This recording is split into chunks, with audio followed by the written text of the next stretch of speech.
Welcome, everyone, to another broadcast of Southern Virginia Athletics. Art Furler here with Mike Harmon as we get ready for the second game of our doubleheader, where the Southern Virginia men's basketball team hosts the Bobcats of Frostburg State University. The first game, Mike, for those that missed it, what do you say?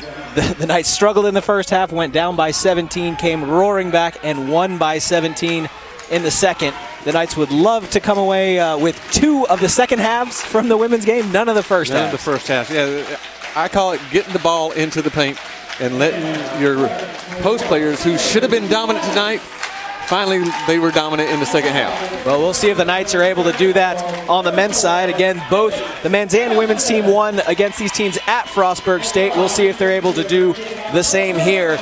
Starting lineup's already in. For the Frostburg State Bobcats, they started number 11, Nick Smoot, number 23, James Peters, number 24, Sean Henson, number 33, Tyler Michael, and number 52, Edwin Cole. Who do you got for the Knights, Mike? Knights will be starting number 4, Nate Adamson, number 10, Anders Jacobson, number 11, David Beatty, number 30, Kevin Walker, and number 45, Justin Langford, the usual suspect. Yeah, very familiar starting lineup, though it's difficult to know who's going to be starting. Even though we have the 5, it's difficult to know which 5 we're going to see. We've had a very successful lineup at times for the Knights that have come out quick and scored in bunches, and then we've had this same starting 5 come out and really struggled. So the names on the jerseys may be the same, but who starts will be very interesting. Exactly. Who's going to get off to the quick start and who's going to carry the Knights, because they always seem to have one person who carries them until the rest of the team catches up. Well, and it's also going to be an interesting question. How long do they have to do that till the rest of the team catches up? When they're working together, when they're firing on all cylinders, these Knights can take on anybody, but when not, anybody can beat up on them. We should also make sure we mention Alex Watson singing the national anthem for our game here tonight, the first runner-up in SVU Idol here on campus last weekend, for those that may have missed that. Congratulations to her and Tegan Hutchinson, the winner of that, as well as Julia Jones, the second runner-up. Now for tip-off, David Beatty gets the tip, but it goes to Frostburg State. And this is a huge game for the Knights. There's a 3-way tie for third place. The Knights are right there in it. A win here gives them that magic 8 in the conference, and history's shown that if you win 8 games in the conference, you're getting into the conference tournament. But this year, mathematically, there's only one team out of the tournament, and that's Frostburg State. Well, we mentioned during the earlier broadcast, 5 seconds to shoot. A lot of arm bar, gets it up.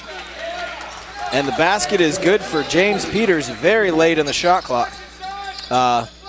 We're mentioning in the earlier broadcast, at this point, even though it's this late in the season, the Knights could still finish as high as 2nd or as low as 10th, depending on how these last games go. So a huge pack right in the middle with a lot of room to move.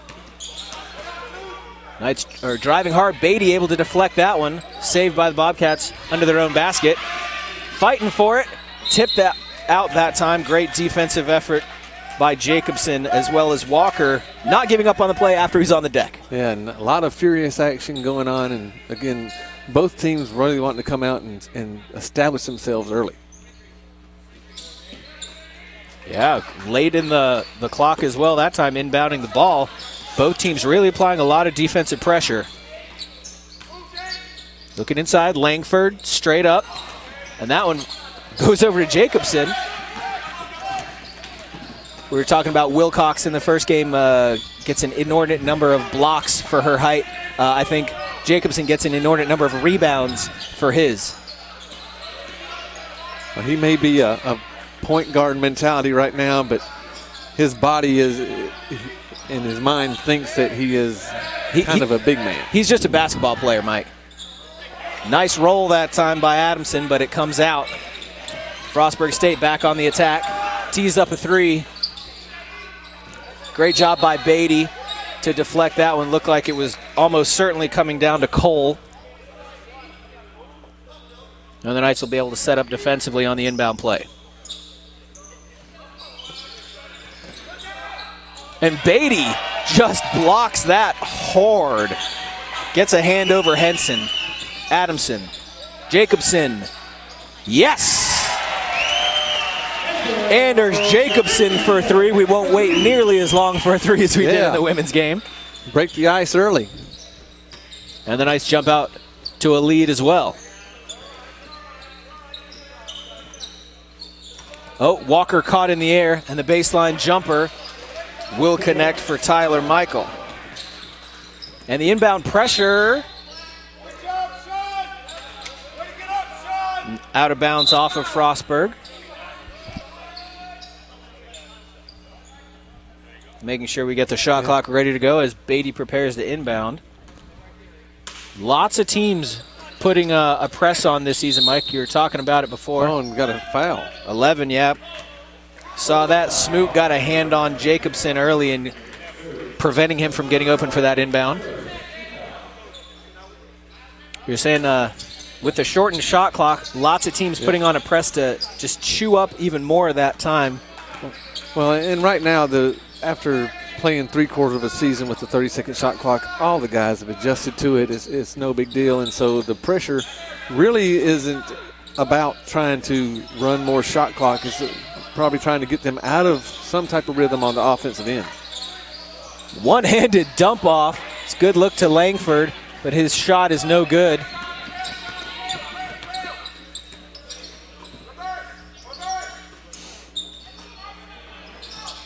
Bobcats content to work the perimeter at the moment.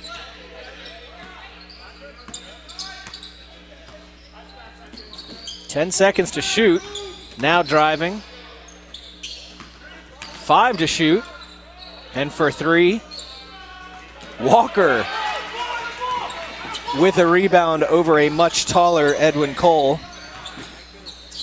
Langford for 3. Walker tips that one away. Adamson comes up with it. Oh, beautiful over-the-shoulder pass and draws the foul. That one on Michael. Tyler Michael's first.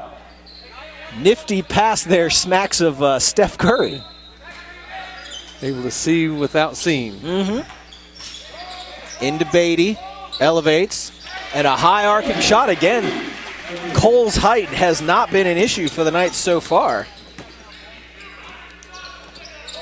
Ball's on the deck, Walker fighting for it. Jacobson, kicking around at it. Beatty, and one. David Beatty goes up strong, gets pushed under the basket, and it does not matter. James Peters called for his first foul. And Beatty with a chance to make it in 3-point play. And it looked like he was going to go for a reverse layup anyway. That was just able to carry the momentum through to get the point and the free throw. So as of right now, the score is David Beatty 5, Frostburg 4. And then, of course, 3 added on by Anders Jacobson.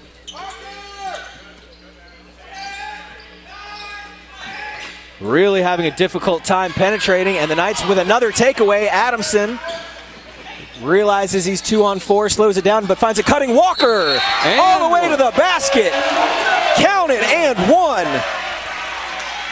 This building is electrified, Mike, and that is 2 fouls already on Nick Smoot, the starting guard for the Bobcats.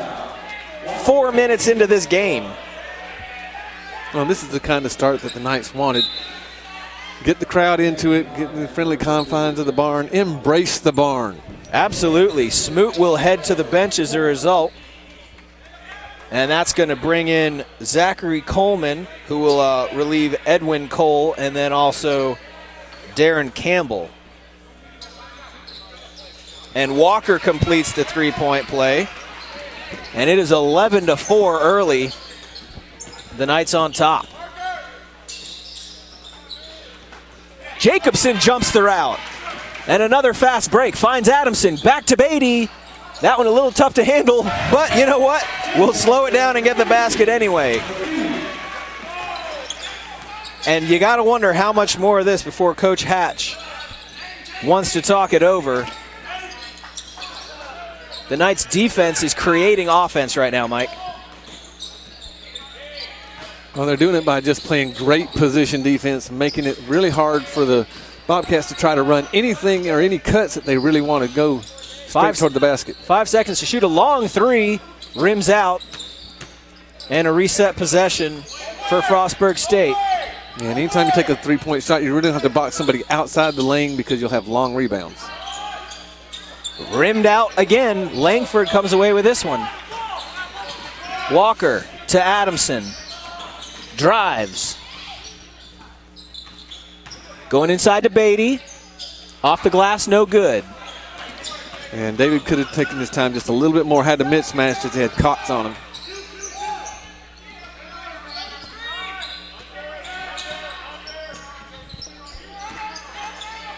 Slowing it down. Langford, good defense, no foul, and it's going to the Knights.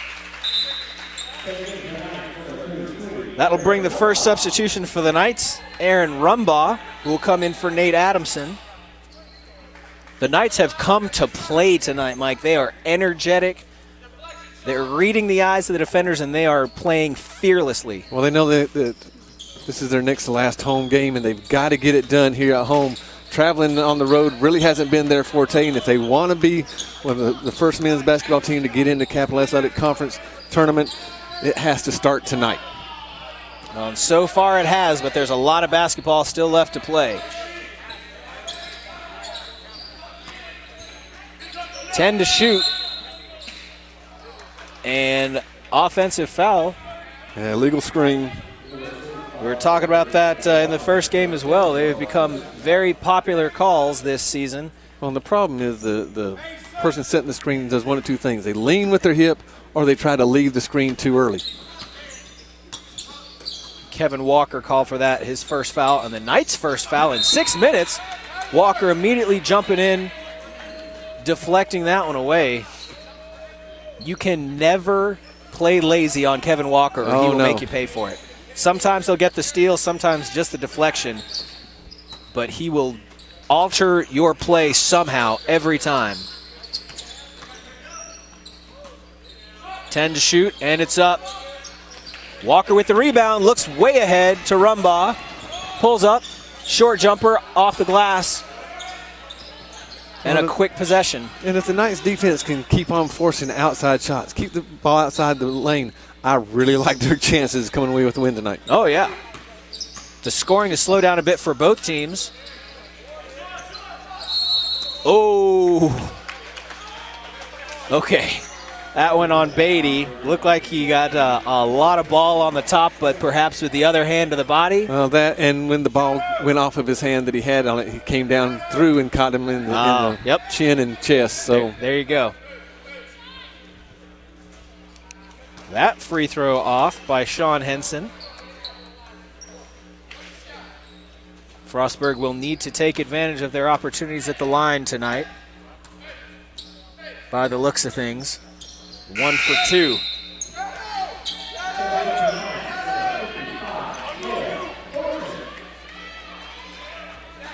That will bring Cale Thornton in the game.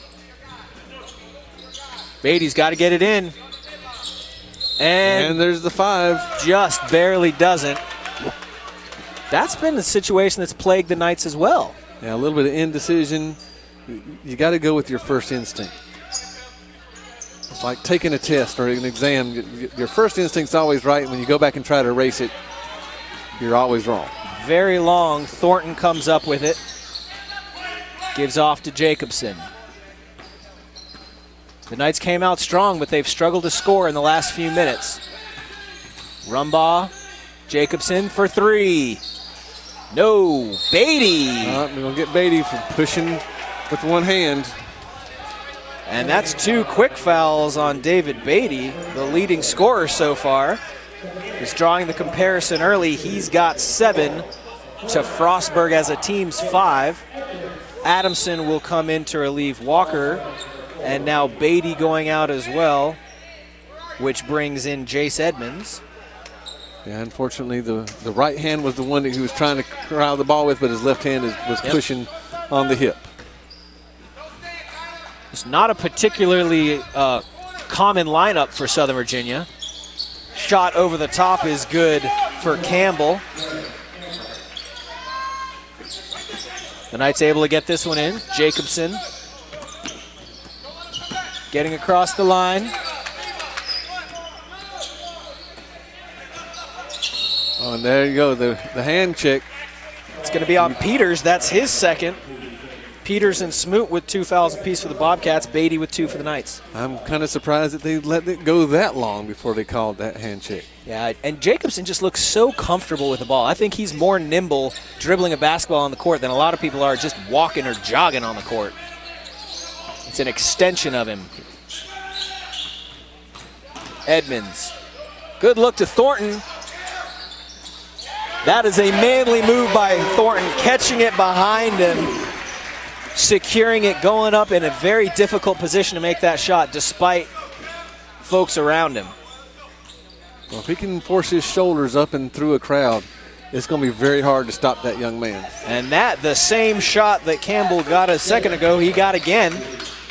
Made it the first time, happy to take it the second time, and that barely inbounded to Nate Adamson. That pressure really causing the Knights some very delayed inbound passes. Yeah, it is just they're trying to stop the inbounds pass. After the Knights get the ball in, they have no problems breaking it off as Frostburg falls back. Driving baseline in the swoop shot, no good. Thornton comes away with the rebound. Thornton driving through, one hand off the glass, no. And now Frostburg, both teams have gone cold. Frostburg, frankly, started that way. The Knights really were hitting on all cylinders early, but that transition offense that was working for them in the first few minutes since then has not. Well, Frostburg's done a better job of protecting the ball, valuing the ball, and not throwing the ball away as much. Peters needs to be very careful. 2 foul calls. That one called off his person, and he actually put a hand on a referee to have a little conversation, and the referee immediately looked down at the hand. You can tell he's frustrated, but very, very tenuous situation, and I think his coach realized it and took him out. They'll let him ice a little bit over there on on the bench. The drive, the shot, off the glass, no good. And it's going to Frostburg. Rumbaugh just a hair off. Jordan McGuigan coming in for Jacobson. And you can see Rumbaugh leaning in on that shot. If he would just go straight up, make sure that he stays in balance, that little kiss off the glass would be so much more effective. The Knights showing a lot of depth right now. Only one starter on the floor, 9.5 minutes into this ball game.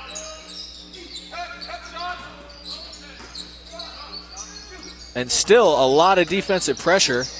Oh, ball squirting out, 10 to shoot. Good job staying in front. And Cale Thornton comes away with the rebound. Off to McGuigan, who's off to the races. Oh! Hit from behind by Quentin Dodson. Again, the Knights keep on attacking. One more foul, they get to the 1-and-1. Halfway through the half is going to be phenomenal for them. A well free throw shooting team as well. So Adamson, Edmonds, McGuigan, Rumbaugh, and Thornton on the floor right now for the Knights.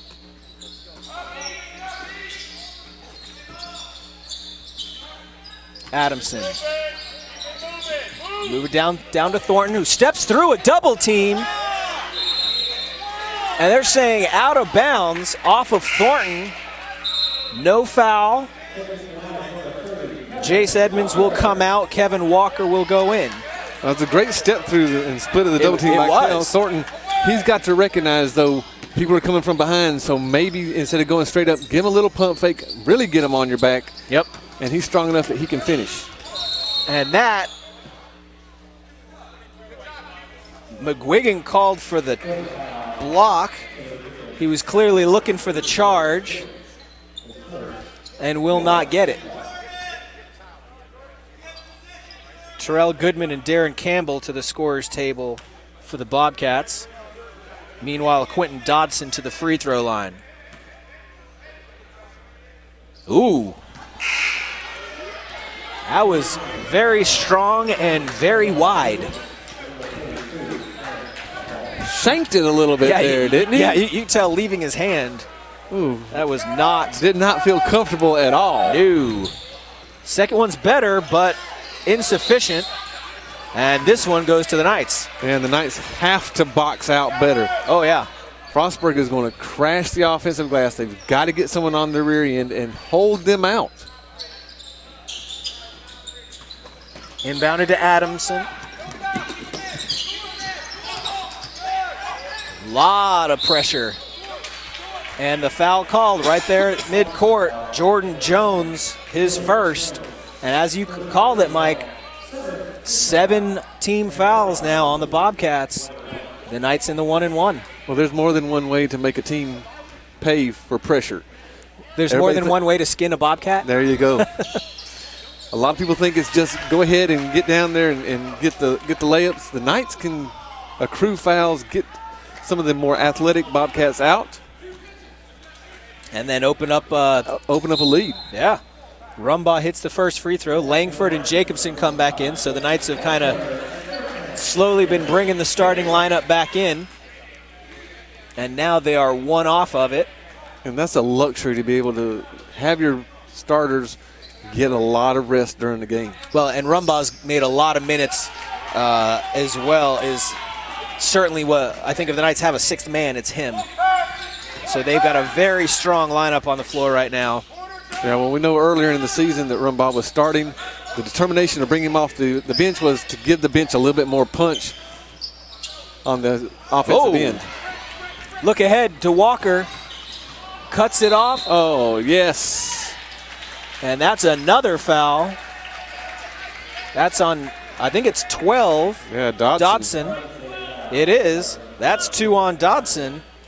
So the Knights have been known to get in foul trouble themselves, but tonight doing very well. Beatty with 2, and we should acknowledge the Knights have done very well without Beatty on the floor. Meanwhile, for the Bobcats, Smoot, Dobson, and Peters with 2 apiece. Does not help if you don't connect the front end of the 1-and-1, though.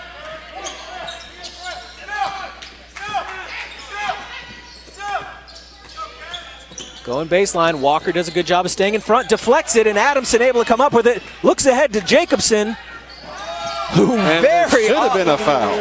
Very off balance, connected anyway, and I think you're right, Mike. There was definitely contact there. The Bobcats struggling to keep up with the pace of the Knights at this point. Good job. That time Jacobson jumps in front of it off of Walker, knocking it loose. A little bit out of control there. A little bit. Certainly out of control. Maybe or maybe not contact, but certainly out of control. You're right. Going baseline. And just a step through that time. Good move by Cole. His first points of the game. Got to get it in. And that Jordan Jones' second foul. Mike, we're 12 minutes into this game. There are already 4 Bobcats with a couple of fouls apiece, and that's at least the second one during a dead ball. Yeah, and they're a very physical team, wanting to play an up-tempo, pressure, in-your-face type of game, and with the way that the rules are being interpreted now, that style of basketball is really starting to phase out. Not going to fly, yeah. Jace Edmonds will come in to relieve Aaron Rumbaugh. Meanwhile, Anders Jacobson goes to the line, who's a pretty good free throw shooter.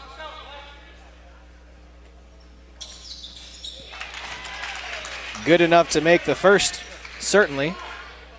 Talking about the old school style of defense going by the wayside. Michigan State is one of the most physical teams coming into this year. They've made the adjustment now to get away from all that physical pushing and shoving.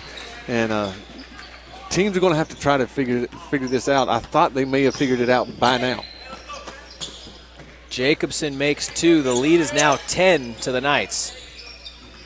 Speaking of making adjustments, the Bobcats are going to have to figure out what's not working because it's something. Jacobson comes down with that one. Gives ahead to Adamson. Cross court to Walker. Great ball movement. Deflected at the rim.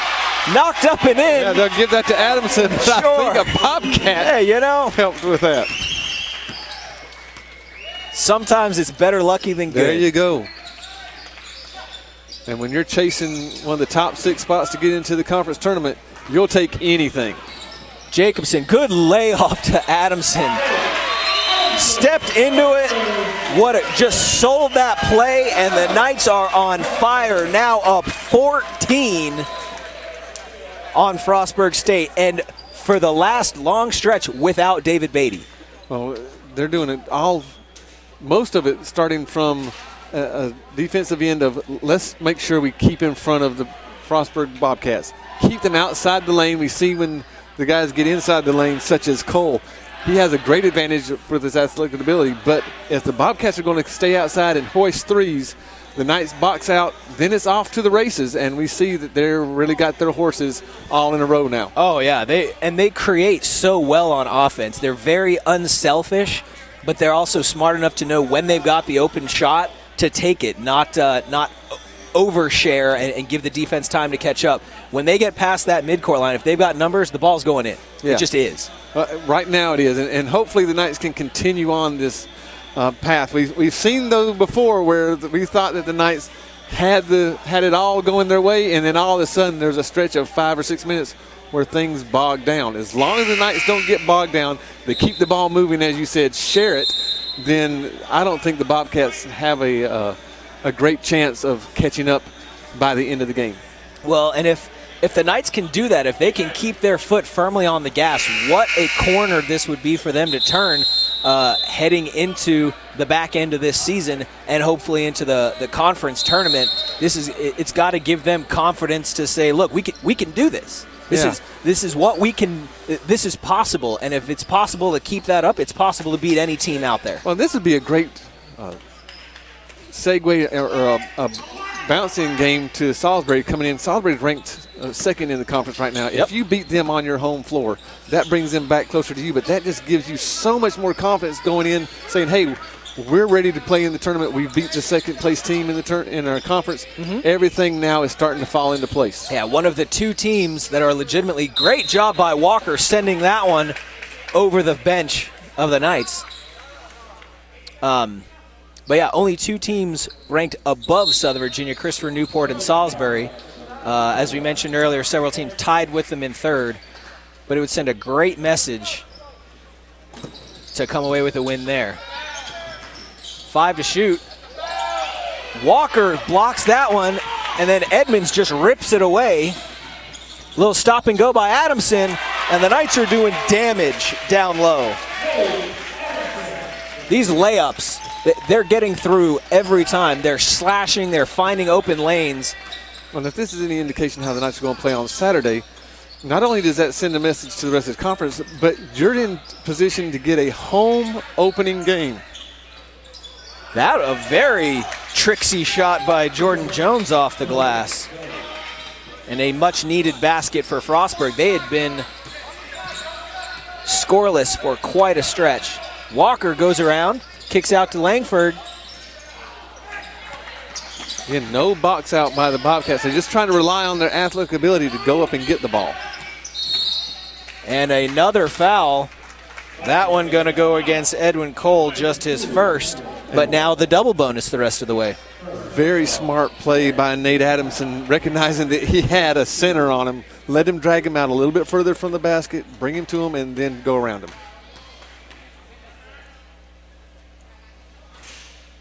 Shooter's roll for Adamson. We've talked in the past about how the Knights have relied on Beatty sometimes, and right now, distributed scoring. How about that? Adamson now leading the way with 8. Jacobson 7, Beatty 7, Walker 3, Rumbaugh 2, Thornton 2. Lot of contributors so far for the Knights. That shot no good. Rebounded though, and the putback is good for Cole. And that's where they really miss Beatty the most right now, is getting that long frame of his out there to box out and grab the defensive rebounds. Walker turning his man around and gets across the line. Good screen set by Langford without getting the foul call. Jacobson off the mark. Coming back, Walker's looking for that steal. And end-to-end rolls out. Great timing on the jump that time by Edmonds. And Coach Caputo yelling, hold, we don't need to run out. Anders Jacobson. That is the Anders Jacobson of old, folks. Well, and there's the two best times to shoot a three.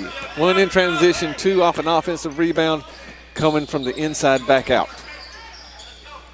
The Knights lead by 17. But lest we forget, yes, the Knights travel.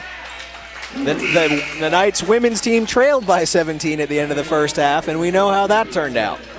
So they certainly cannot get complacent, but I don't know that they could have had a much better first 15 and a half minutes of this game. Yeah, you couldn't script this out. I don't think Coach Caputo could have, in his wildest dreams, thought, hey, we're going to get to the double bonus very quickly. We're going to get to the 1-and-1 in the first 10 minutes, and we're going to hit a lot of shots. Or David Beatty's going to have to come out. Nice screen. And you see how Justin held on to that screen. Yeah. Nice selling job at the end of that, but no call. Oh, driving on that one is Rumbaugh. I think that's going to be Cole's third. It is Cole. I only have 2 on him. I think it's a second. I must have given them an extra 1. Oh, that's generous of you. Yeah, I'm like that. Rumbaugh to the line. Shorts the first. But, yeah, if you'd have told Coach Caputo, hey, when this game starts, you're going to have to take Beatty out because he's going to have 2 fouls about 6 minutes into the game, he'd have been like, no thanks. Oh, but you'll be up 17 points with 6 left. Gotcha. Really? But it just goes to show Rumbaugh making that second one. The Knights have firepower everywhere, taking nothing away from David Beatty. He is a very talented scorer, but he's not the only player the Knights have on this squad. Walker really elevating for that one, but great job by Smoot to get over him. That is Smoot back in the game, by the way, with 2 fouls. Walker, beautiful pass. And Anders Jacobson rewards him with the assist for it. Well, and what you're starting to see is the Knights team really starting to develop into this in the system that they've been trying to get all year long. Jordan Jones makes the 3.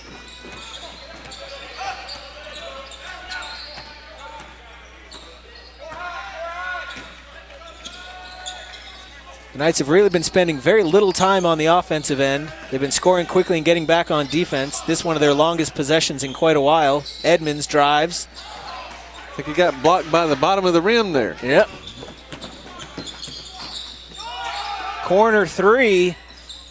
No good. Walker comes up with it and then loses it.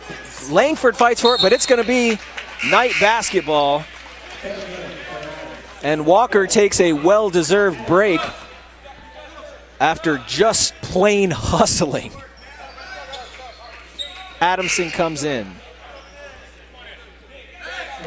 Another sub, that's James Peters back in. He's got 2 fouls as well. So the Bobcats realizing this one is slipping away, and they're going to roll the dice a little bit. So Dodson, Smoot, and Peters. Excuse me, not Dodson, but Smoot and Peters on the floor with 2 apiece, along with Cole. Langford, good shot fake. Adamson spins, but is called for the travel. And he picked up the pivot foot before the ball went down on the ground. Christopher Costin comes in. I believe his first appearance for Frostburg State.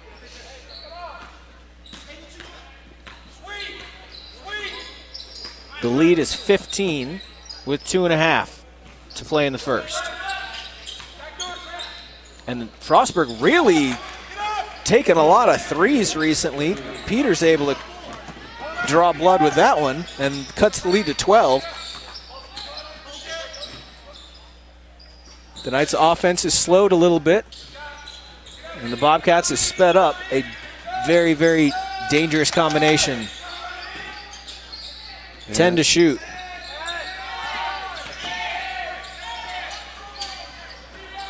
Langford fights for it, can't get it, but it'll stay with Southern Virginia. And the Bobcats are picking up their offense because the Knights' defense isn't there on the catch. In the first 15 minutes, the Knights were there on the catch, making the shots much more difficult. Got to get it in, and they do to Adamson.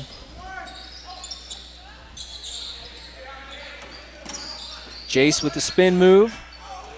Gets blocked. They're saying no foul. Oh, they're going to say it's off of Jace. Okay.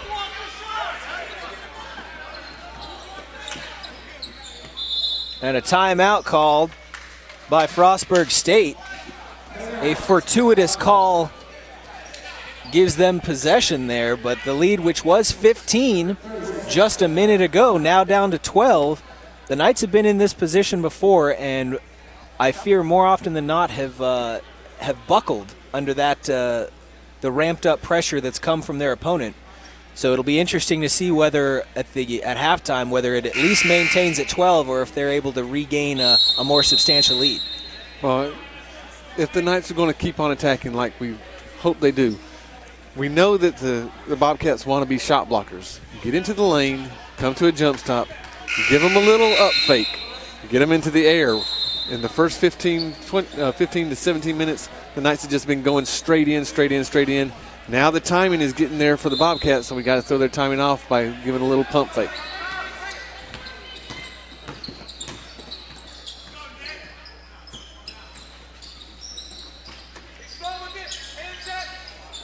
And a bit of a push-off there, but it's a basket good for Peters. And all of a sudden, the lead's under 10.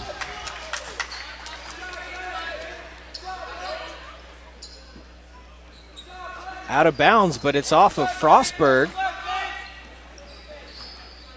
Adamson to bring it up court. And a bit of pressure.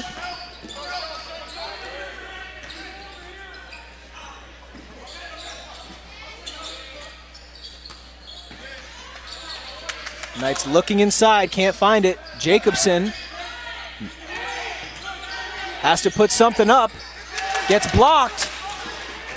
The Bobcats looking to run. Great job by Walker to slow it down. And the drive in at the other end, Langford able to deflect it. And a second time. And that foul called on Aaron Rumbaugh. Only 5 fouls on the Knights, though, in the first 19 minutes of this half. And on the Knights' offensive end, Edwin Cole for the Bobcats, way too comfortable as a shot blocker in there. Got to get him up off his feet first and then go into him for the free throws and fouls. Henson makes the first. Comes up empty on the second. Langford comes away with that. Almost got boxed out by Rumbaugh.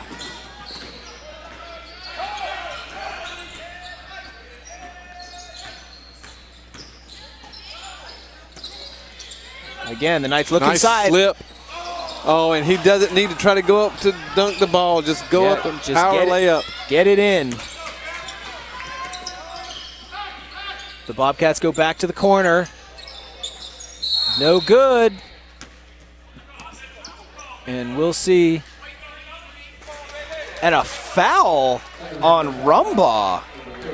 That's a frustration foul. Pushing off on the defensive end there. The lead is 8. The Knights have gone minutes without scoring.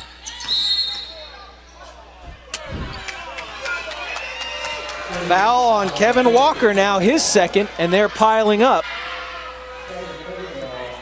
And the halftime cannot get here fast enough for the Knights. No. Now.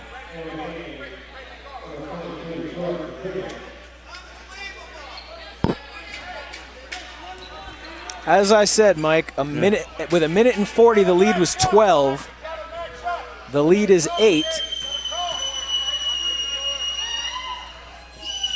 Now 7.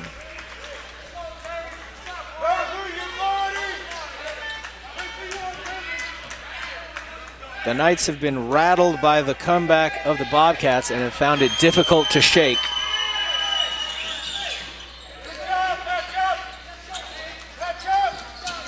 And it is now 6 with 15 seconds The Knights will almost certainly get the last shot if they get one off. Jacobson drives. And again, going right into Edmonds and you're inviting the shot block. Got to get inside, jump stop, give a pump fake. 3.9 seconds.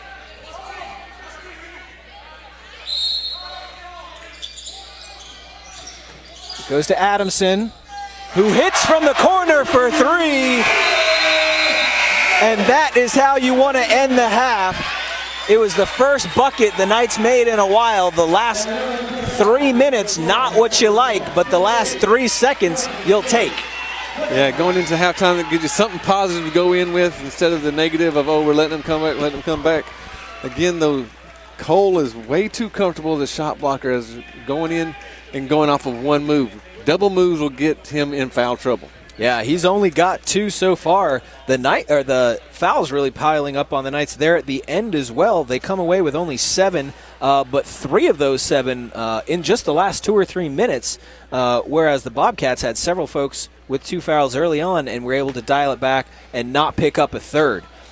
So for now, the Knights leading 38-29 at the half of the Frostburg State Bobcats. Once again, we have a performance by the Southern Virginia Dance Company here. Stick around for that, folks, and then back for the second half in about 15 minutes.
Welcome back, everybody, to the beginning of the second half of the Southern Virginia Knights versus the Frostburg State Bobcats.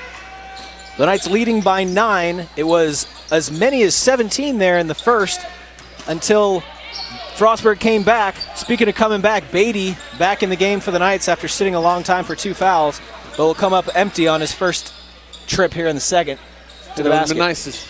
Would have been nice to see David pass out of that double team down in the post. Went up with a rebound on that one and got a lot of contact there. You say stepped on the line on the drive that time by Adamson. Looked like Henson and Beatty got tied up a little bit down here at this end. Beatty with 2 fouls could become very, very important in this game. He's got to be very careful to not pick up a third. Comes away with that rebound. Good look ahead to Walker, who's able to save it back to Adamson. And that one tipped away, but Jacobson firing on all cylinders. The last game we had him here at home, Mike, we talk about how Jacobson does so many things for this team, and it has not always put up numbers. The last game he played, he carried the load with points, and he's doing it again tonight.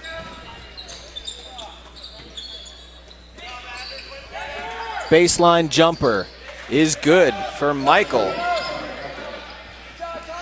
Beatty inbounds to Jacobson, who gets across midcourt and then puts on the brakes.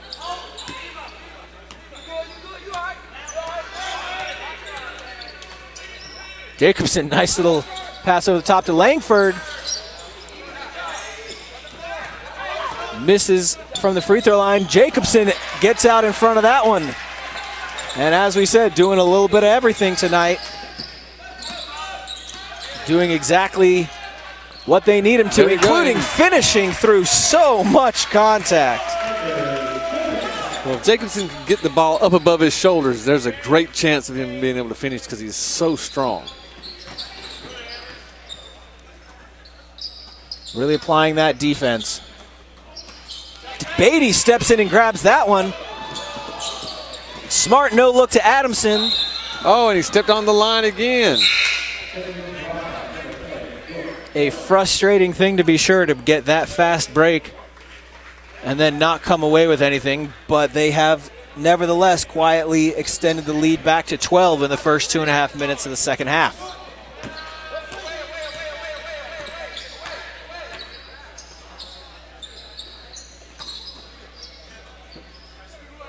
We're looking at stats from the first half. Cole has 4 blocks for the Bobcats. And a lot of those came in those last few minutes where the Knights went cold. They went cold because he was there to stop them.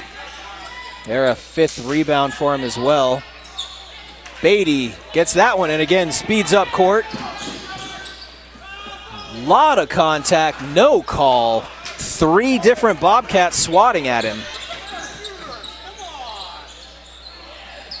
Beatty again comes away with it. And now I believe that Cole's third. It will be. So Edwin Cole gets his 3rd foul. He was just barely off pace. We were talking at the half of a triple-double with 4 rebounds, 4 points, and 4 blocks. Not a common configuration for a triple-double. Blocks are not a common configuration. And he will stay on the court with a 3rd foul. Jacobson goes baseline, finds Beatty up top. Just barely strong. Langford back to Beatty inside. Can't quite finish at the rim. That should have been a foul. Over the top. And it is. He goes to the ground, rolled up. That called pretty darn late. He took a tumble. Beatty's going to have to shake that one off. That is a 4th foul on Edwin Cole. So he had 2 at the half, but in the first 3.5 minutes, picks up a pair more. And Beatty will stay in the game. I know you were yelling about that because you know his mom was watching. Well, Cole was laying on his back all the way through the motion. There was no reason to that call to be so late. Great cut by Jacobson. So at this point in the season, Jacobson and Walker are playing like Jacobson and Jacobson used to, Yes. Anders and Isaac. They know each other's game so well. Walker called for that foul. That's going to be his third, and all of a sudden, fouls starting to become an issue for both teams. Tyler Michael comes to the scorer's table to check in for Frostburg. Yeah, but we've seen Kevin play with 4 fouls for A very long extended time. period of time and still play as aggressive as Yep. if he only had 0. That's true. First free throw is good for Jones. Peters will come out as Tyler Michael comes in.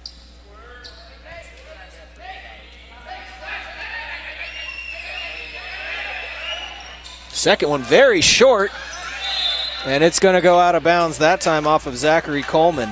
And the Knights can't afford to let fate tempt it and let it go out of bounds off of Coleman. You've got Box to box the him heck out. You've got the advantage on the free throw line. And the Knights have struggled with that all season at times. Good look up from Adamson to Jacobson. Spins off. Who is that masked man? Anders Jacobson now with 21. Well, Anders knows that Saturday is senior day. Doesn't want it to be his last home game. Walker called with a 4th foul as Jones loses the ball on the way up.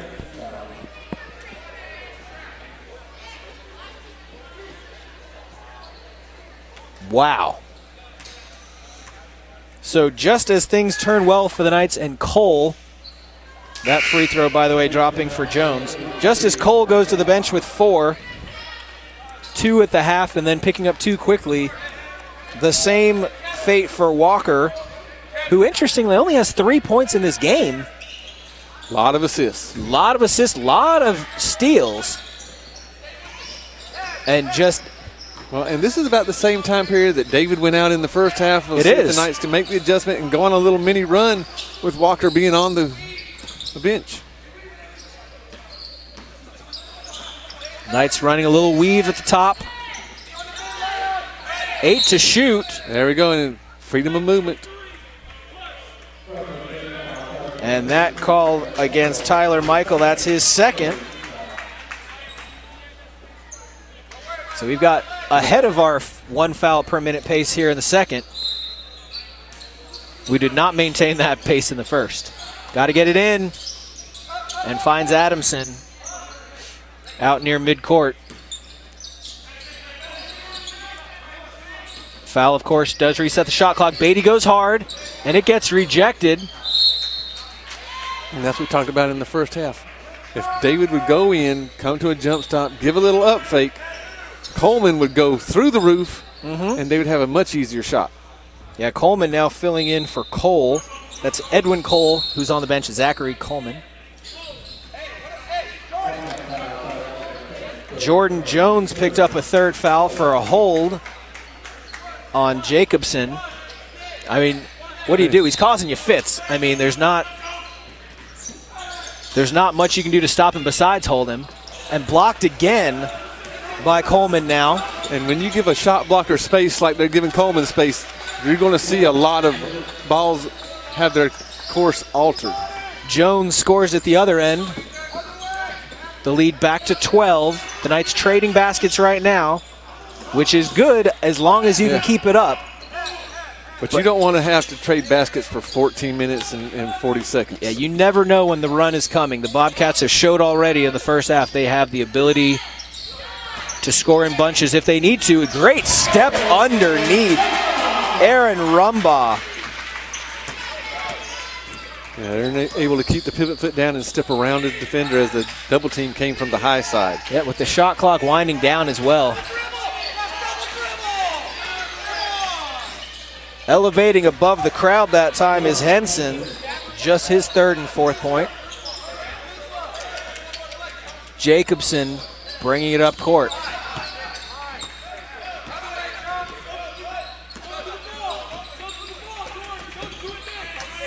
Rumbaugh goes baseline. And that'll be the 5th foul now on the Bobcats. That one on Michael, I believe. Yeah, his 3rd. Speaking of being streaky, I was talking about the Knights scoring. The fouls seem to be streaky as well. There's several in a row on the Knights and then several in a row on the Bobcats.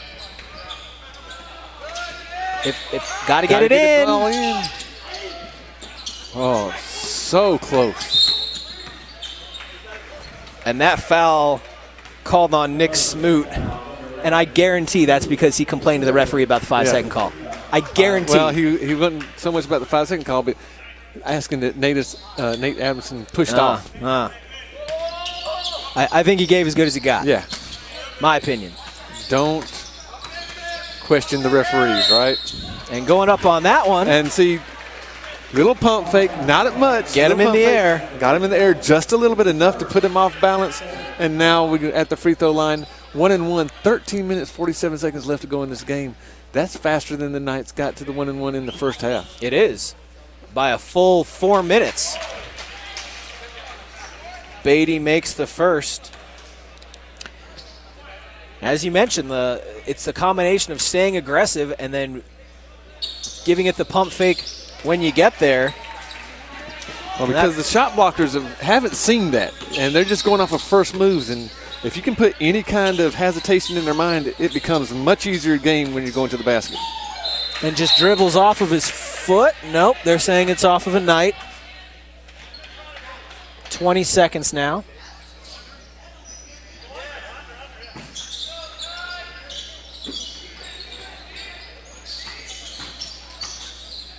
Strong post move. Great defense by Adamson, but Smoot able to score over top of him. Long outlet pass. Smart of the Knights to bring it back out. Yeah, Rumbaugh realizing he was approaching a 3-second call and kicks out to Jacobson. Knights chewing up a lot of clock on this possession. Jacobson has got to create something quickly. Oh, nice little pocket pass, and Kale just can't convert. Yeah. That's the time you want to go up and dunk it. If you have the ability, that's the time. Long three-pointer is good by Smoot. And they don't shoot a great percentage, but they shoot a volume of threes. They do. We saw that in the first half. Both the Knights and Frostburg hit 3. The Knights did it 3 of 5. Frostburg did it 3 of 14. And a turnover. Frostburg has cut the lead under 10 again. The Knights have had a decisive lead, but have not been able to close out. Rumbaugh comes down with it. That 3 just in and out. Smoot looking to add an additional 3 to the one he hit on the last possession, unable to do so. Knights looking to extend back to double digits. Well, if you're Knights, you still want to keep on attacking the basket. Don't settle for jump shots. Any attack could get you the points and the free throw. Beatty and two hands. Sean Henson, just his first foul. Coach Hatch coming all the way practically to midcourt.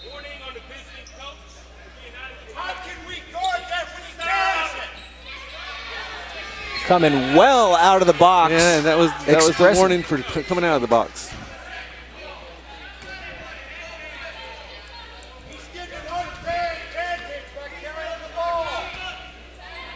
That's going to put Beatty at the free throw line, where he does a lot of damage. An uncommonly good free throw shooter, especially for his size. And makes them both. And if the Knights can keep attacking, they're going to force more fouls as we get further and further into the game. Great save by Jacobson. Soft touch, making sure he takes off from inbounds and finds Thornton. The Knights did get back to 11 for a double-digit lead on that possession. Good look for Jacobson. Has to try to save it, but steps on the end line. And there's no real need to try to force things in right now. Let the offense flow, find a rhythm, and again, if things start to fall apart in the last 10 seconds, a little screen and roll or an isolation play down in the post. And dribbling into the front court just for the timeout, and a full timeout called not by Coach Hatch, but certainly by his indication to one of his players. Yeah, I think they're going to say number 11 called it. Number 10. Jordan Jones calling that. Well, it's certainly gotten emotional in here over the last few minutes.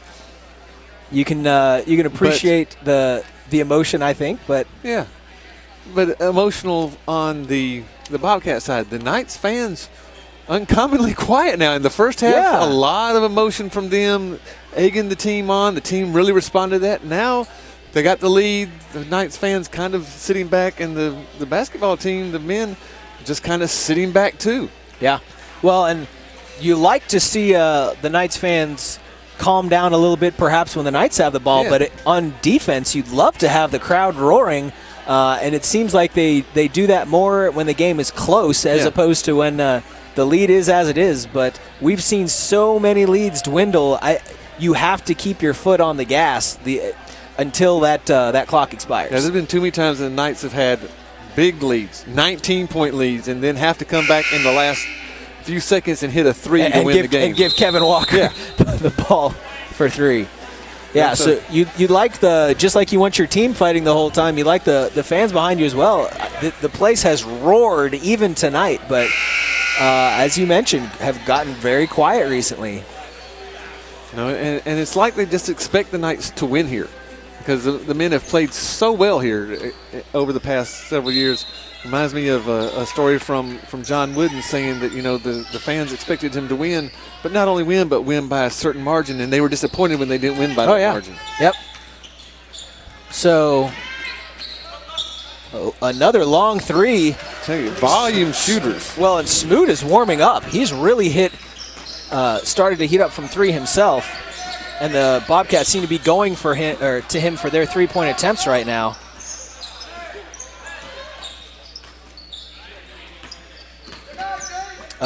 Interesting fun fact as well while we're at it. Cale Thornton has put in some quality minutes in this game. Does not have a foul yet. Knock on wood. Knights running a lot of clock. Jacobson going to have to create. Oh, good look. Once again, he dribbles it through with clock running out, and this time finds Edmonds, who's able to finish with his first points of the game. And it will stay with Frostburg State.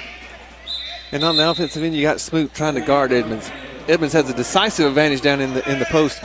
Be nice to see the Knights kind of invert some of their offense and try to pick up that fourth foul on Smoot with Edmonds in the post. Very small lineup now for the Bobcats as Coleman comes to the bench. Long three again. And that's what you can expect with this smaller lineup. That one rattles in for Peters. He's now got 13 leading the way. And the basket, good. I don't think it's going to say it's good because it went up through the cylinder. I think it should have been. Yeah, it has to go over the top and down, not up through the bottom and back down. Technicalities, come on. I know, but I have to live with the rules. James Peters called for that foul. Makes the bucket at this end and commits the foul at the other. Cale Thornton hits from the free throw line. And the Knights doing very, very well from the charity stripe tonight. And they're going to have plenty of practice the rest of the game. Next foul, they're in the double bonus. Yeah, it was, I think, 9:29. Yeah, Beatty trying to fake his man out, got to step in. A little bit early. But guess what? He missed it anyway, so. Yeah. Well, I'm sure Cale will say, I missed it because I saw you go in early. Yep, that's what it was. The lead at 8. But, yeah, it was 9:29, I believe, when the Knights went into the single bonus in the first half. Now in the double bonus. High arcing shot, very short. Beatty comes away with the rebound, but immediately stolen back. Bodies flying everywhere. And the basket is good. And there's Cale Thornton's foul. So that's, I I don't know. I thought there was a lot of contact well before that shot. Way before that. So it's an interesting time. We've had a little bit of a beef with referees waiting till after shots go up or seeing if they go in to call fouls. Might be another symptom of that. Only a 5-point lead for the Knights now. I did see on the CAC website they're advertising for training of new referees. Yeah. Maybe we should sign up. Mike, what do you think? I think we see way too well to be a referee. I have enough people that don't like me. I don't need that job. Edmonds finds Beatty, muscles through, and gets it stripped. And as David brought that ball down to his waist, he was able to get on top of the ball. If he would have kept it up around his chin. And it's going to stay with Frostburg State. The lead, as you mentioned, at 5. And Coach Caputo calls a timeout.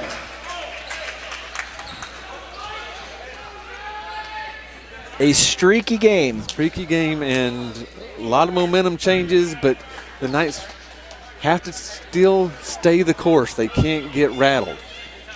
30-second timeout called by Coach Caputo. And that's where we talked about turning a corner, letting a team or seeing a team make a run on you and being able to put on the brakes and reverse course, something the Knights have struggled with at times. And right now we're going to see whether or not they've learned that lesson earlier this season and are able to do that now.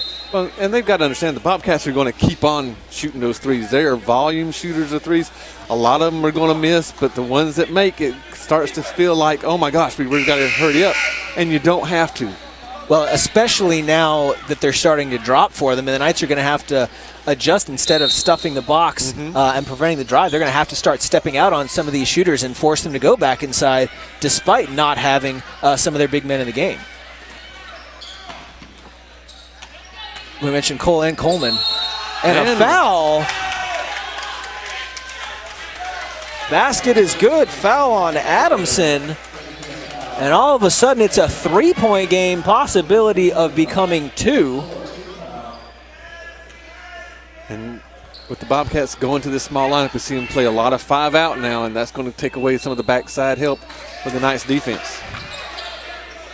16 now for Peters. Adamson at the point for the Knights.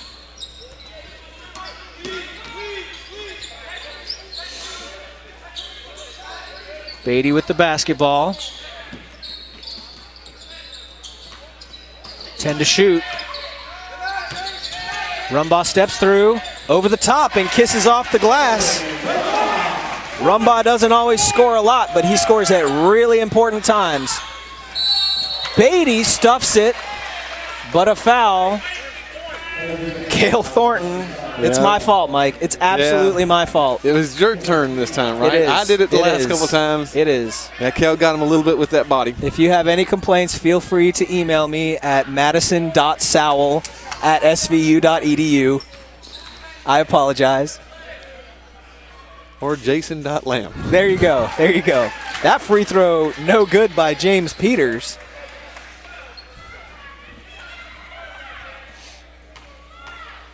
And second one now on the way.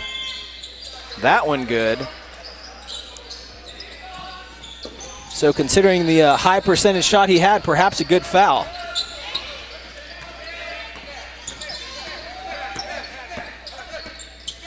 The lead is 3.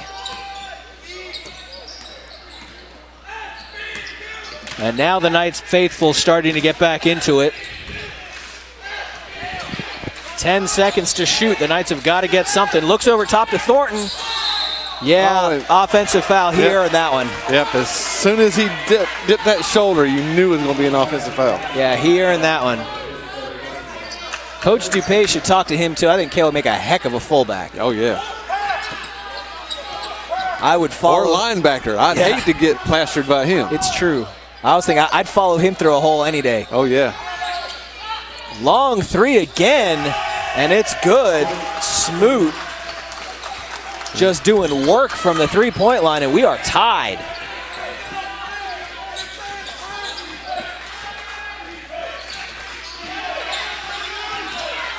We talked about a 17-point lead evaporating for the women of the Frostburg State Bobcats. Now the 17-point lead for the Knights, doing just the same. And Frostburg having a chance to come into this one. Forget the first 53 minutes of this game. It's only the next 7 that matter.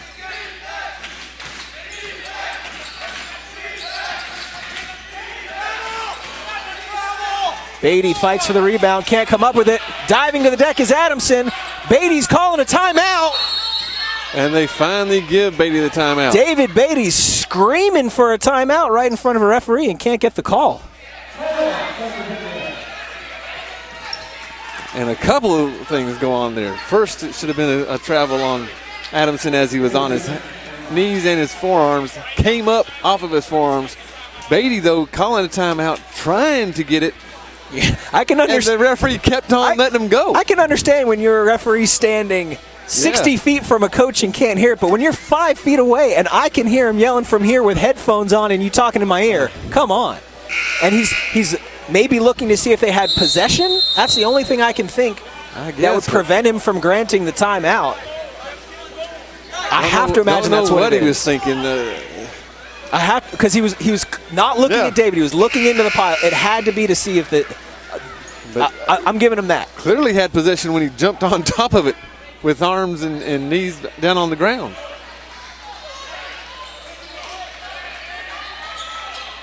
Well, practically a fumble recovery there for the Knights.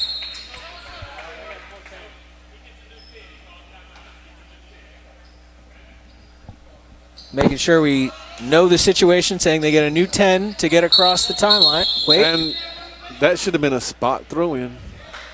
And a turnover. Rumbaugh. So good catch by the referee. So they said he gets a new 10 seconds because they call a timeout. But because they call a timeout, you cannot run the baseline. Yep. Frostburg State now with the opportunity to take the lead for the first time since well before the beginning of the second half, and they do. Smoot is just taking over this basketball game. Into Adamson, they put him in the corner. The press is on. And now the Knights have gone small to match the Bobcats. Walker with 4 fouls. Dumps off to Beatty. Gets a good screen. Beatty skies to the rebound, but it is not going his way.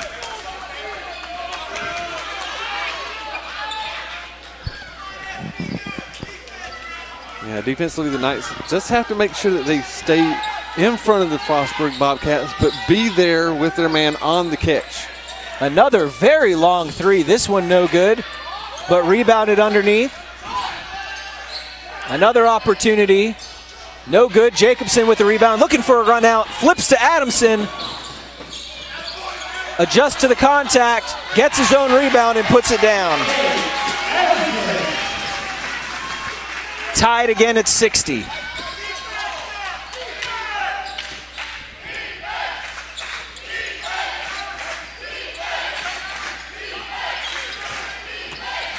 Walker being very careful to not get that all-important 5th foul. Oh, good look inside. And a great defensive effort. Adamson comes away with it. Yeah, just the pressure there was able to make him short arm the shot. Down low to Beatty. And obviously a bucket by Beatty. Block? I mean, standing in the restricted arc. That's got to be a block. It has to be.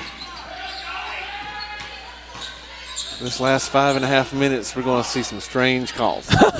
or no calls. Well, there's Beatty with the block.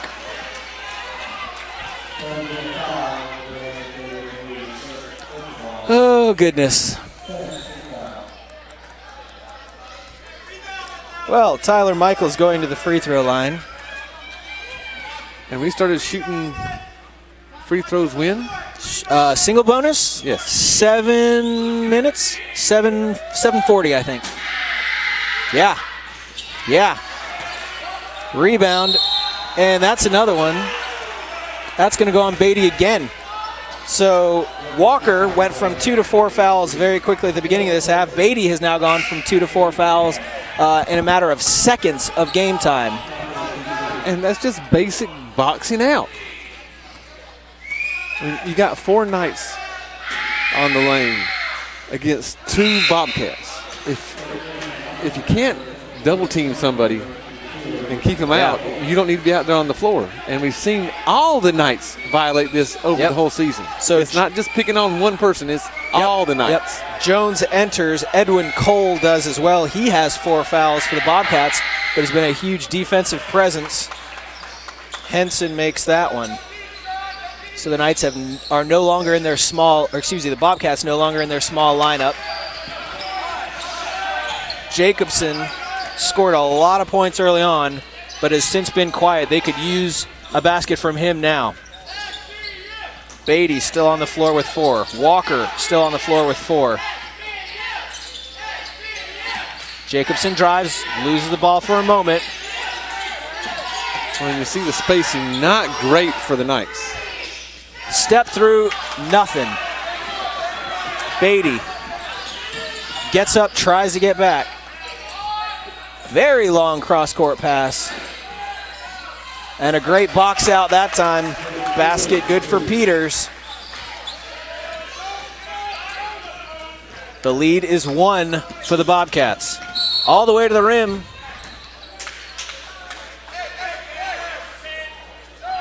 That's going to go on Jordan Jones. Now he's got 4. So to review, Beatty with 4, Walker with 4, Thornton with 3 on the other side, Jones with 4, Cole with 4, Smoot, Peters, and Michael with 3.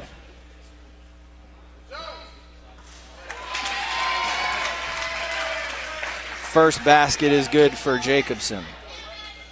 You know, we can't go back to it enough. If it's not broke, don't fix it. And that's what the Knights have been doing so great in this game, is attacking the basket, except for the last 5 minutes. Yep. I'd say the last 10. I was being generous. Sure. A run-through basket on the baseline by Peters. He's got 21. And the lead changing with almost every possession.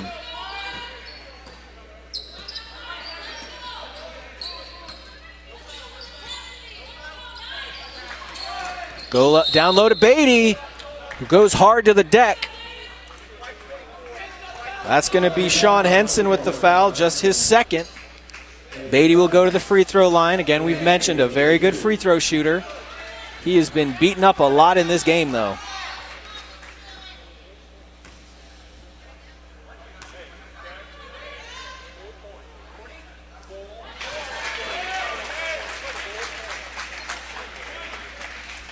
Beatty now with 14 for the Knights.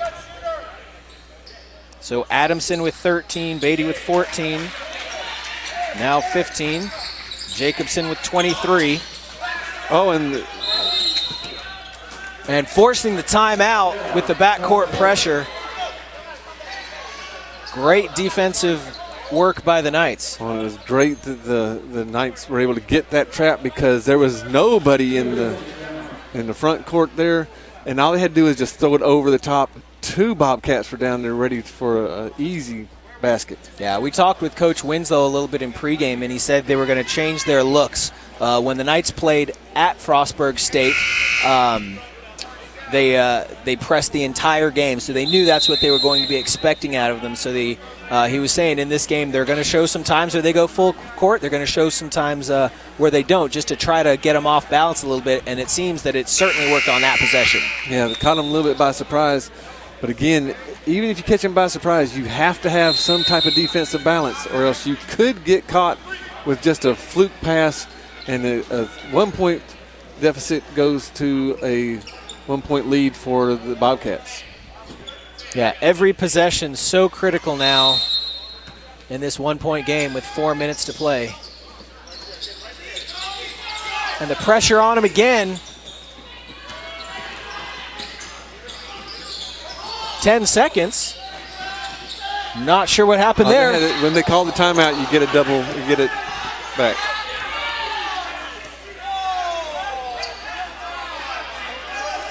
Nate Adamson called for the foul, his second. Oh my freaking goodness. I told you in the last 5 minutes, we're going to see a lot of strange calls. The foul was called after the ball was out and going up court in the other direction.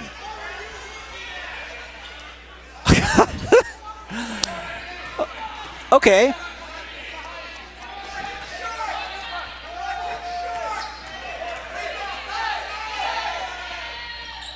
Free throw is good. I minored in creative writing, Mike. I wonder if these referees minor in creative calling. That would be a great assumption to make. 23 now for Peters. And the lead for 1 for the Bobcats. And a 4th foul on James Peters. So, once again, Jones with 4, Peters with 4, Cole with 4 for the Bobcats, Walker with 4, Beatty with 4 for the Knights. And let's be honest, overtime is a very realistic possibility. And the players are going to have to make this adjustment in the last 3 minutes and 39 seconds because the referees have gone from, hey, we're going to let you play a little bit, to if you look at them wrong, I'm going to call the foul. Tied up again on Walker's free throw. Walker only with 4 points in this game. But again, he does so much defensively, hustle-wise, and in creating for others. Now the Knights back into his zone, so boxing out is going to be a big key.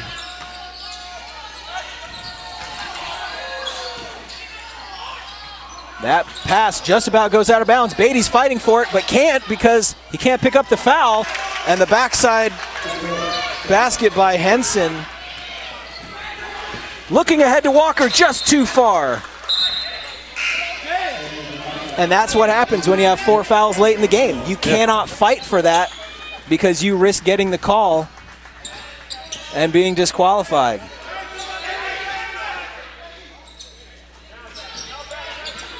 Adamson just steals it away, finds Jacobson for the basket. 25 points for Anders Jacobson. Oh, and then again, the defensive balance. Michael with the basket at the other end.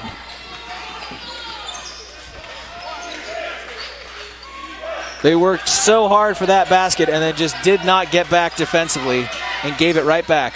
Walker, ooh, and a vicious swat. And short on the layup. And the same backside basket. And the Knights just got out hustled there. You saw all the Bobcats down on the end. Only the 2 that got back initially stayed for the Knights on their defensive end, and the rest of them just watched. Lead by 4, turnover, and it is coming up all Frostburg at the moment. And this would be devastating to the Knights. Oh, it would be turning a corner, but it would be turning the wrong corner. Yeah. Again, you're in the driver's seat. You're controlling your own destiny to get into the Capital Athletic Conference tournament and maybe even host a game to begin with, and you're just letting it slip away. The Bobcats content to run some clock at this point, up by 4. Box out, young men, box out. That one, Adamson comes away with. Walker steps into a 3. Got it! Has not scored a 3-pointer in this game. Only his 5th, 6th, and 7th points. But when the Knights come calling, Kevin Walker answers and cuts the lead to 1. Well, and they gave Kevin so much room on that penetration and kick out. You and I could have teed it up and had a great chance. Maybe not as good as Kevin, but a great chance. Well, and what do you do when Jacobson's been killing you and Adamson's been killing you and Beatty's been killing you, and you're not going to remember the scouting point report, wow, this Walker kid is pretty good. Yeah. He's only hurt you by 4 points. How many guys can you legitimately cover that well this late in the game when you're gassed? And the answer is apparently not enough. Only 4, right? Yeah. At least 4 because the 5th one was wide open. Defensively now, the Knights really going to have to finish the defensive possession. You want them to shoot the ball, but you've got to box out. Find somebody, check out. Everybody go to the boards. No one can sit there and try to leak out or say, well, that's not my responsibility. It's everybody's responsibility to grab the rebound, come down, and again, attack the basket. Yeah, you've already got several folks in foul trouble for Frostburg. If you can finish them up, I mean, number 1 of which should be James Peters, number 23, who has 23. He's been huge on this night for the Bobcats. Meanwhile, Smoot with 15's got 3 fouls. Really, that's I think that's who you're looking for. If it's me, it's Peters or Cole down low, because when Cole was out of this game, at least in the first half, the Knights were able to put up a lot of points. But it was the small lineup here in the second half that really hurt them. And they did it out of necessity. They had to start coming back. They're volume 3-point shooters, but now you got Cole in there to control the middle and to grab offensive rebounds. The Knights go to the full court press. Drop back into their point zone now. Long over the top. No good. But Frostburg will maintain possession. And you see Aaron Rumbaugh saying over the back, over the back. Aaron's got to get stronger and pushed him out. When you feel him on your back, you've got to take another step back. Pass deflected. Rumbaugh challenges. Prevents the shot and goes to the deck. And who is that going to be on? That is Edwin Cole's 5th foul. He's done.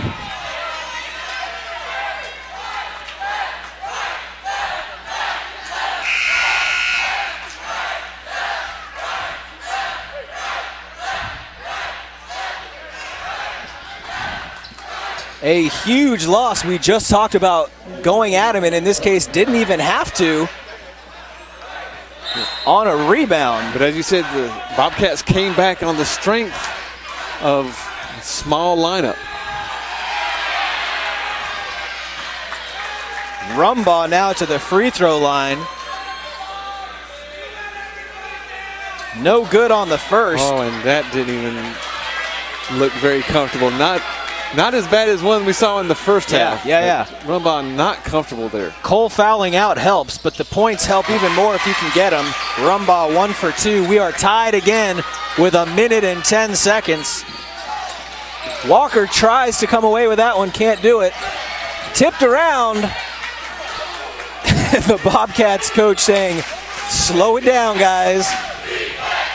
And now the night crowd is electrified. 8 seconds to shoot. They go inside. Beatty straight up. 3 to shoot. And there'll be a shot clock violation. Oh, nothing. And it is. Nothing. Shot clock violation. With as effective as the Frostburg State offense has been at times, with under a minute to not get a shot off. And they look very confused. Very confused. Don't know why they didn't take a timeout to set something up.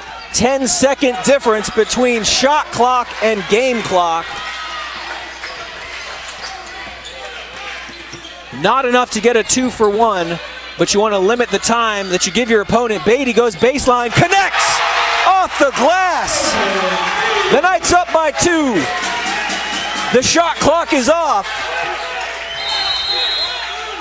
And a timeout taken, 18.3 seconds.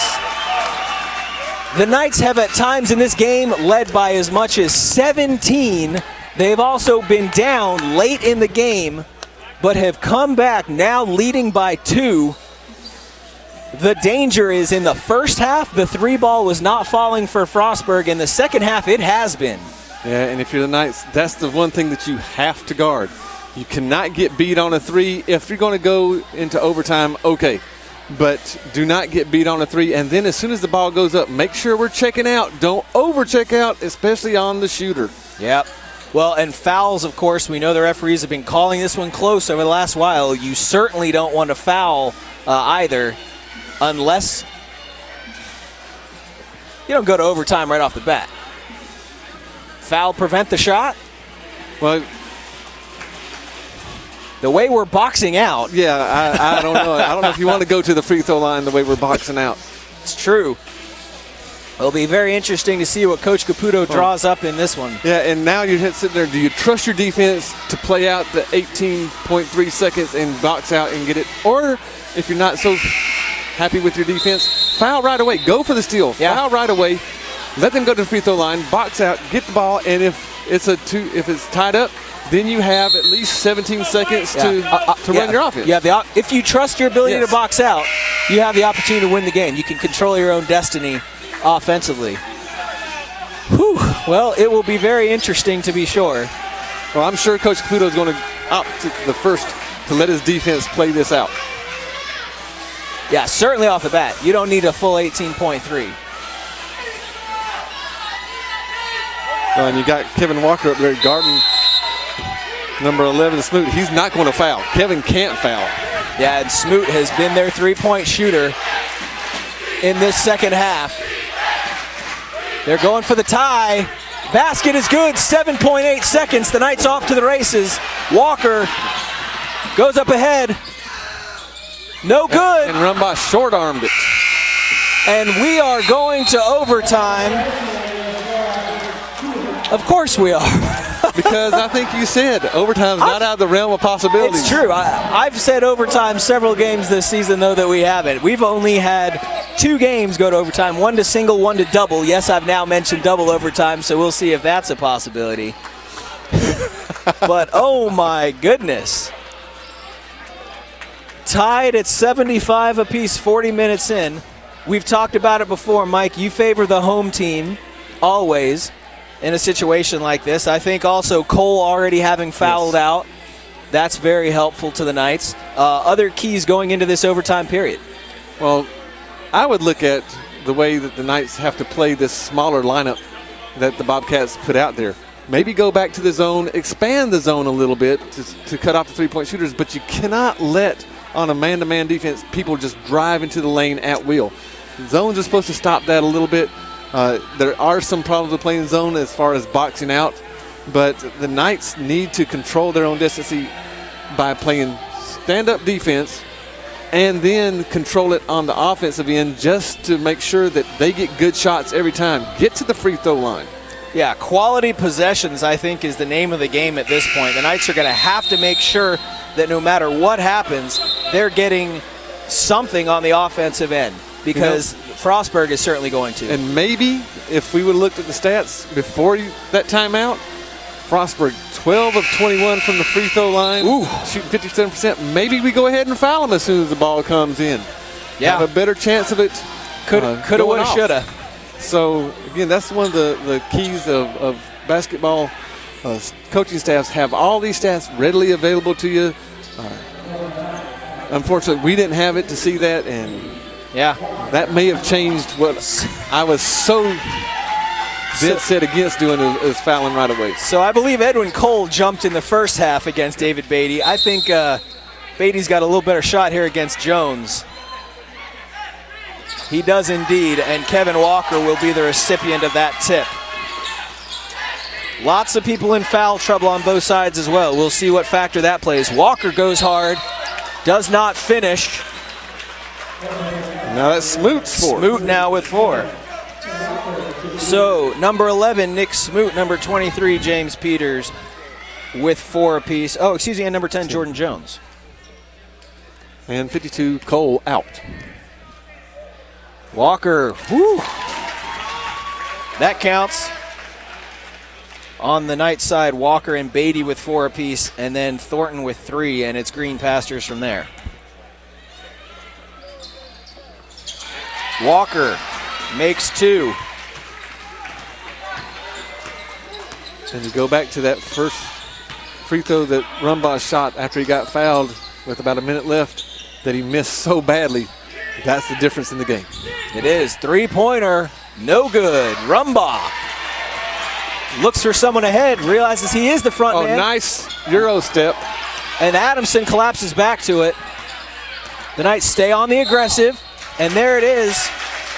That's on Henson. That's only his third, though.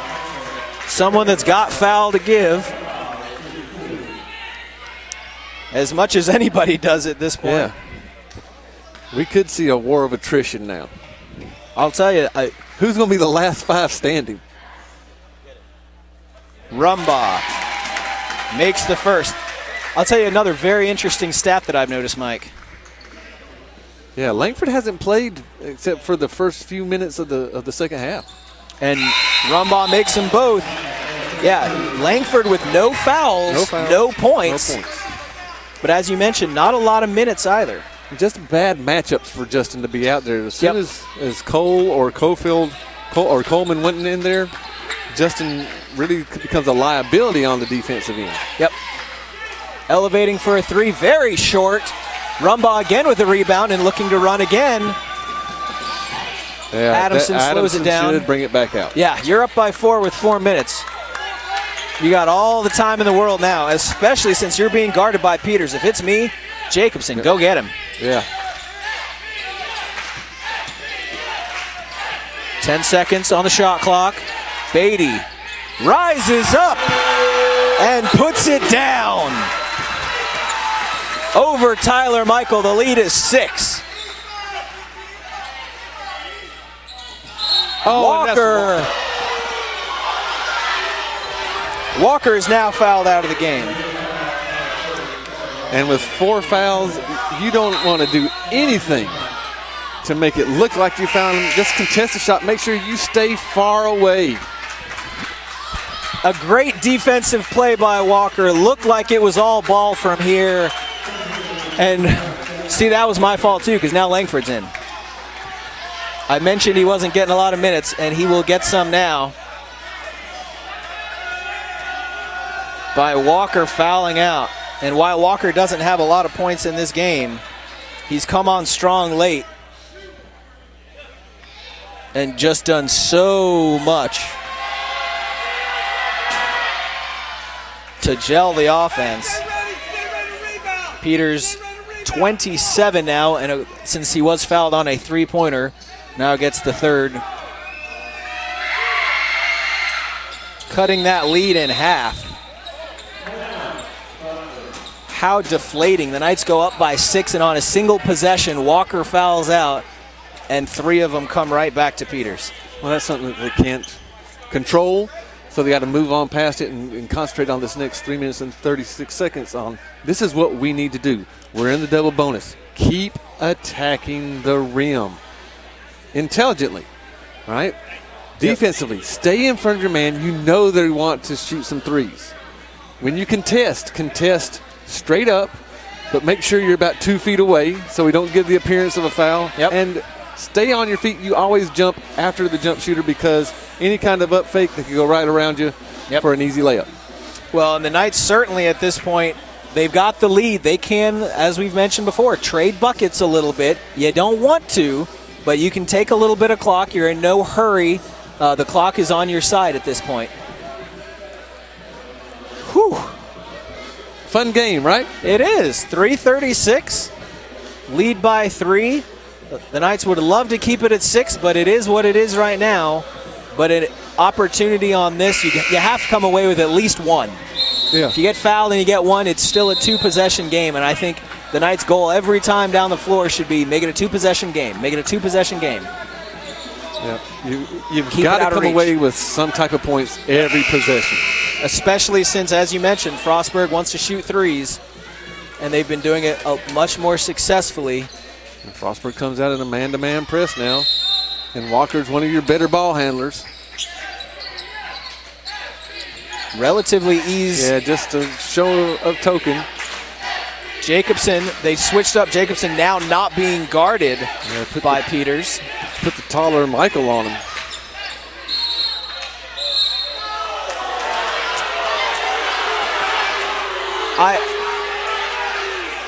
Why is the farthest referee making the call? Why is the guy farthest away from the ball making that call? The referee looked for him to help, didn't look to the near referee. Talking it over. And hopefully after the talk, we can live with their decision. And they're still going with Frostburg. The farthest referee away from that ball, making that call.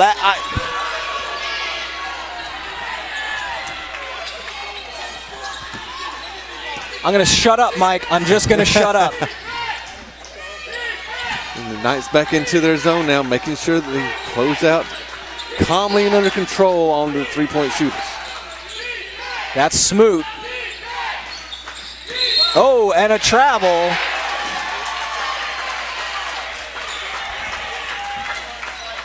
So and can we say maybe makeup call? I was thinking that, but why do you argue down here for the call if you're going to give it right back? He had a perfect out. Unless it's a pride thing. There's something about a conscience, I guess, that starts nagging at you. I don't know. Okay, well, net neutral, except more time off the clock, which favors the Knights. Adamson looks inside. And we're going to have a foul. Justin's going to the line. And that's 5. That's Nick Smoot with 5. He's done. And that is a huge get. While Smoot only has 15, he has been their three-point shooter in the second half. He has been so important. Again, we start to see them go down one by one. One for Frostburg, one for Southern Virginia, one for Frostburg. Let's hope no more for Southern Virginia. So here's another interesting thing. There are 7 players that have scored for the Bobcats. 2 of them have now fouled out. Costin is on the court. Langford hits the free throw. Christopher Costin, who I believe played a minute or so in the first half, not much, is on the court now, subbing in. And Langford gets his first 2 points of the game. And again, tough for Langford to come in off the bench and hit free throws like that. After not playing much of the whole game and stepping into a 3, no good. Oh, Justin, give it up. Yeah, we love you, buddy. Don't dribble the basketball. Yeah, what was Aaron giving Justin the ball for? Ooh-wee. 18 seconds on the shot clock. 5-point lead for the Knights. I think Justin was just as surprised as anybody else. Yeah. He can do a lot of things. That might not be one of them. Got to shoot. Got to get it up. 2. Got to get a shot up. And it's no good. Came away with the rebound, which was difficult enough on its own. But that's where his teammates need to start telling him instead of trying to listen to the crowd. Instead of me practically throwing my pen on the court. He's worried about, hey, I got 3 Frostburg players coming at me. Yep. Lob ahead. And all the way to the cup by Peters. Running back, Rumbaugh. Beautiful save back to Jacobson. A risky pass. But the Knights don't suffer for it. Beatty, 15. Running the weave, Adamson. Jacobson, 10. Goes right by his man. And if Jacobson gets his head and shoulders past you, someone else better step up or else he's going to score. Forget it. And at the other end, going up strong, Anders Jacobson's first foul. And a good hard foul, but clearly a play on the ball. What they're discussing. It's a play on the ball. It was clearly a play on the ball. Clearly a play on the basketball.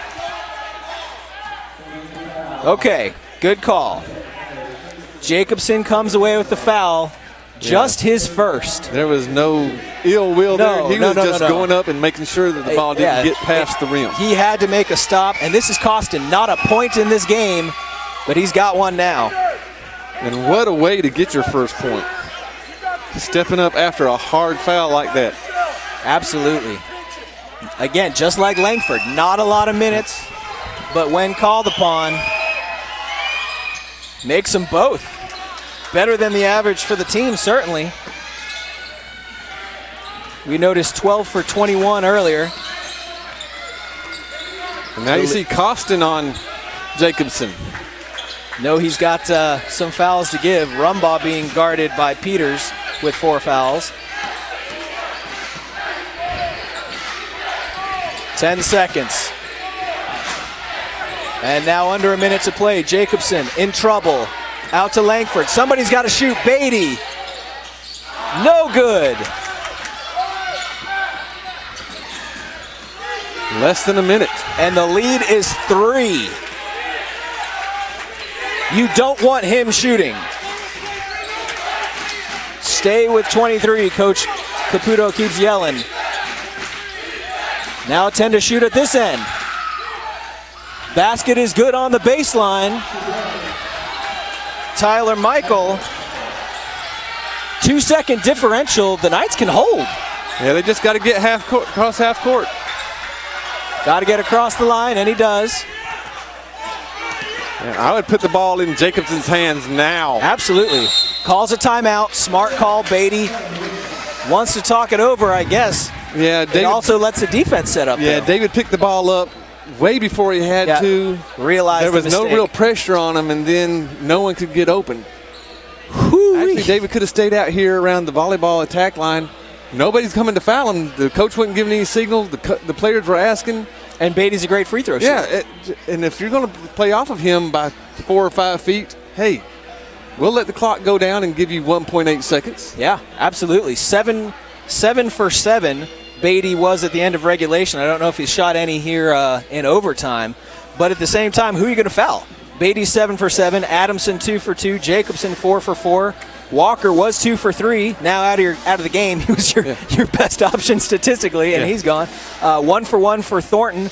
2 for 2 in overtime now for Langford. And so Aaron Rumbaugh, 4 for 7. He's your liability.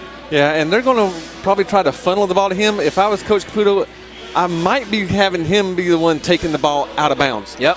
And then we got to have some type of stagger screen or an elevator screen for Jacobson, get the ball into his hands, and then have another screen for David Beatty coming off just in case Jacobson gets trapped. Then you have an outlet. I can't see the Bobcats going more than one pass inbounds without fouling. Yeah, time is of the essence at this point where they cannot allow too much off the clock. Every second they allow the Knights is a second they will not have offensively themselves. And they will bring Rumbaugh to inbound.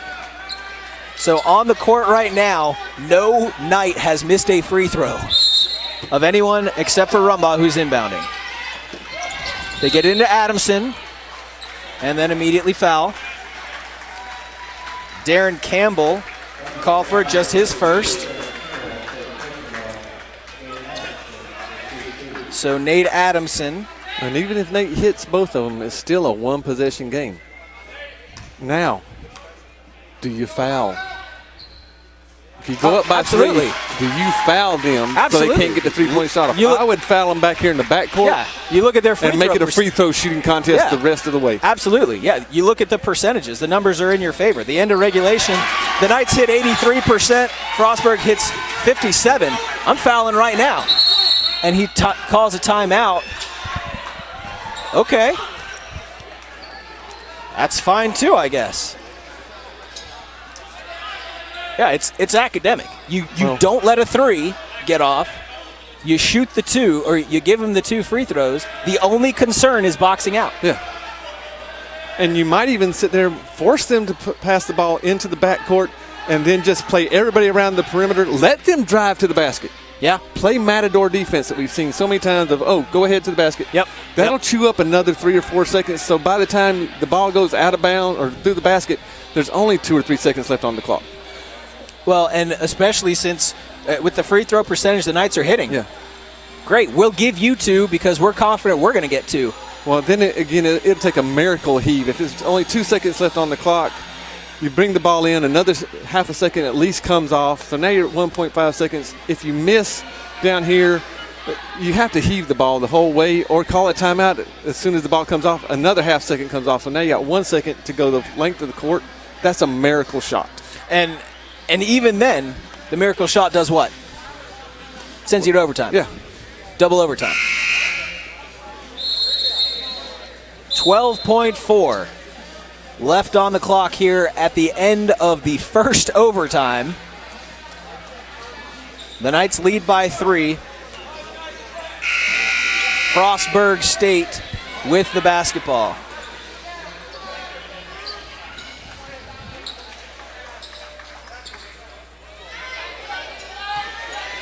Yeah, I would switch every screen now. Let them go to the basket. Just let them go. Let them go to the basket. Let them go to the basket. They found their switch on the screens. Nothing. Saved under the basket. That's okay. Why? That's all right. No big deal. 0.5 seconds to go. That's it. Begging for a timeout. Not going to get it, but it's not going to matter. The Southern Virginia Knights come away with a 1-point victory. That's the only thing that Jacobson should have done a little bit more, throw it down to our end of the court. Yep. Clear it out, give them no time to come back.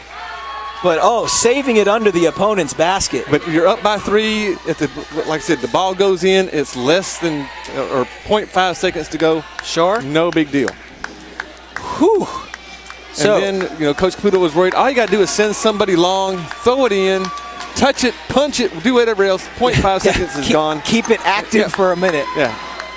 Wow. Southern Virginia Knights, in a reversal of fortune of the first one, go up big, but Frostburg comes roaring back. It takes an overtime to do it, but one overtime is enough.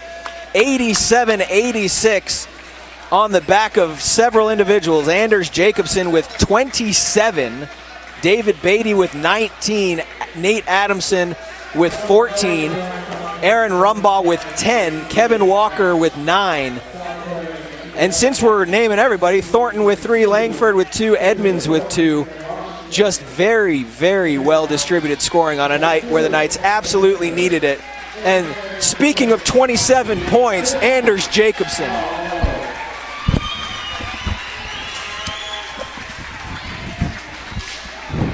Well, welcome again, young man. How you doing, Glad Coach? to see you, especially after that game, right? Yeah. Up by so many, and then they went small. A lot of volume, three-point shots. Kind of looks like it may have got y'all a little bit out of rhythm. But we just want to congratulate on this game. We want to look at the next game, right? Salisbury's coming in. If you win that one, that catapults you even further into the CAC conference tournament, maybe even hosting a game. What would that mean for this program? It would be huge. Since we've gone Division III, we haven't made the tournament yet. As far as I know, I don't think any men's team has made the tournament, so it'd be a huge step, not only for the basketball team, but also for SVU sports and the men's sports. And this weekend's going to be a huge game. We played a really bad game at their place, and we're looking for some revenge. I got you. And we're hoping that this isn't going to be one of your last games on this court on Saturday. Hopefully that you and David will be able to play a little bit more, and we'll be able to see some more great things. What are going to be 2 keys that we can look for against the Salisbury Seagulls? They shot the ball really well against us, and we're going to have to play a lot better defense than we did tonight in order to stop them. And they also have some decent size, so rebounding is going to be really big. But we have the players that can beat anybody. We just have to play our game. Well, again, congratulations. We're going to invite everybody out on Saturday, get the barn packed, embrace the barn, right? Because y'all play much, much better when the barn is rocking. That's the right. Knights fans kind of sat on their hands tonight.